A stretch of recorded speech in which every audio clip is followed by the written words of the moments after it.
Yo, this is 13 with Superior Mobile by 13, and I am excited to present to you my first ever set of custom taillights for this 22 Dodge Challenger. This is Jeff's Challenger, and just to be clear, he is the one who applied all of this tint film stuff. So when I'm saying I made custom taillights, I do not mean that I applied a tint film. He bought that stuff online and applied it, and so that blacked out right there, which would be a clear area, and then also added those like weird angles and his little frog and his little hidden flag in the background. Okay, so all of that has been established. What I did was I opened up the taillights and I installed RGBW UCS LEDs across that middle section there and the middle section there on both sides. I'm going to refer to that as the hot dog section of these taillights, and the racetrack, which is the surrounding perimeter there, which is what most people call it, I'm going to call that the bun. And I left the bun completely alone, and I did purely a hot dog transformation on this. These are BlueGhozt powered. The controller is mounted in the rear quarter panel of the vehicle. However, it is relying on the power from the battery saver, which is under the hood, which is previously installed from the custom headlight build. So these things are activated by a turn signal, ignition, or the parking lot pimpin' button that is installed in the kick panel. So let's turn these bad boys on. Now that they've got power, all we gotta do is log into it with the BlueGhozt app and we can turn them on, and oh my goodness, look how pretty and cool these things are. Yay! So just like every BlueGhozt application and every single custom thing that I use with these products, we can do all of the different types of show modes, which are completely personalizable as far as colors and settings, and we can do different things, and this one's called Starfall. And this is, again, just show mode. Now, for the record, I know that I've said this several times, but the reason I used UCS LEDs is these are the silliest, brightest ones. They are daytime visible. So these are going to be easily seen during the daytime and will be no problem there. So this is the final show mode that I want to demonstrate to you. And then after that, I'm just going to demonstrate all of the integration with the car circuits, because that was really the point of this whole project, was just to add sequential tails. The first thing that I want to demonstrate to you is the startup and shutdown animation, which uses the parking light circuit as its trigger.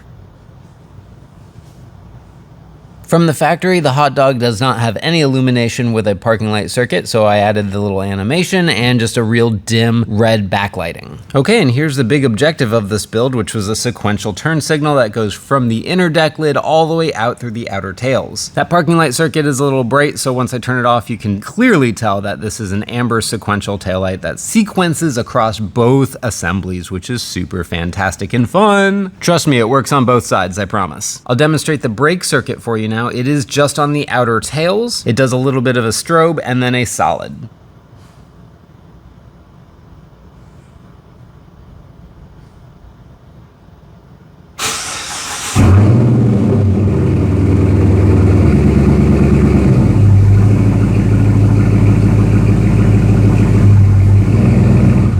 So I just showcased the brakes and the reverse and how they interact with each other. Okay, there you go. That's the entire build that shows off the integration with the brakes, the reverse, and the turn signals, and the parking lights, and also the ability to do a show mode whenever you want. I gotta give a super big shout out to Jeremy at Retro Shop. He held my hand and went over a lot of the different options for me as far as guiding me into how to do this build. Turns out it was a lot easier than I thought, basically just about the same as all of the headlights that I've been doing, but having never done one before, I definitely wanted somebody in my corner to answer some of my questions. And he also helped out with a little bit of some wiring schematics so that I could tap the BCM for the front turn signal circuits, because on this vehicle, the brake lights and the turn signals use the same LED chipset. And one last note on this build, all of the OEM LED boards in here are still in the housings. So I don't have to worry about any bulb out dash lights or anything of that nature. How I accomplish that is that I paint over the LEDs themselves. I put 3 layers of electrical tape over them, and then I flip the boards facing backwards. So there is no way that you can see the light that they're creating. Pricing and product information for this particular build will be in the video description, so if you are interested in a build for yourself, by all means check that out. All build inquiries must be submitted via the form on my website. The link to that will also be in the video description. Every build is custom made to order, so your pricing will vary depending on the options and features that you select. As always, thank you so much for watching. This is 13 with Superior Mobile by 13. This was a lot of fun. I hope you have yourselves a wonderful day, and I will talk to you later. See ya!